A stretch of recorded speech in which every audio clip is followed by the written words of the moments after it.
is resolved. And when I say disengage, we have not said that they have withdrawn. They are disengaging, meaning to say that no business shall be transacted until remedy and justice is done through the mechanism. In fact, we are putting on notice all key stakeholders in the country, including civil society, SADC, AU, the EU, and the international community, including the United Nations, that we have a constitutional crisis in Zimbabwe, and that we have a disputed election. And we are going to run a campaign diplomatically, politically, in a peaceful manner, in a constitutional manner, because there are remedies within the Constitution, and we are going to exhaust them. A lot of people are saying, no, you are too slow, you are not able to do this. No, take it easy.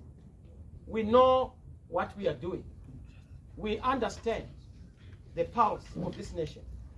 We know our influence. We know our capacity. Organizing and mobilizing is not one of our weaknesses. We have many, but I can tell you that that is not one of our weaknesses.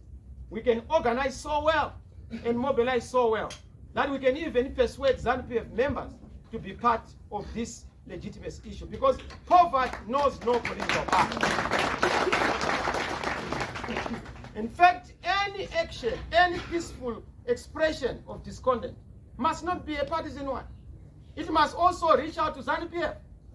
I'm extending this invitation to people in ZANU-PF to come together. Come, let us reason together. You are also victims, because you must know that poverty does not ask for a political party card. Suffering does not know a party card. We all suffer and we are all suffering. School fees does not ask for a political party card. Medical fees never ask for a political party card. We all suffer, and for that reason, we must work together for everyone.